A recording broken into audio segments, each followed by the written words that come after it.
তোমারও কি আমার মতন ক্রাফট ফেল হয়ে যায়? তাহলে এই ভিডিওটা তোমার জন্যই। তো আমি বানাইতেছিলাম একটা ওয়াল ডেকোর, বাট আমার হাত থেকে পানি পড়ে এটা 12টার জায়গায় 13টা বেজে গেছে। তো এটা ঠিক করার জন্য আমি একটা কলম নিয়ে নেবো আর একটা কার্ডবোর্ডের টুকরা নিয়ে নেবো, আর আমি আমার মাপ অনুযায়ী এখানে দাগ টেনে নিচ্ছি।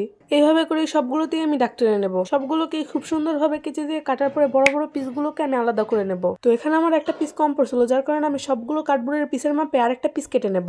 তো এটা নিচে স্ট্রাকচার বানানোর জন্য আমি এখানে একটা মজবুত কার্ডবোর্ডের টুকরা ইউজ করতেছি। তো এটাকে অ্যাসেম্বল করার জন্য আমি এখানে স্যালো টেপের ইউজ করছি।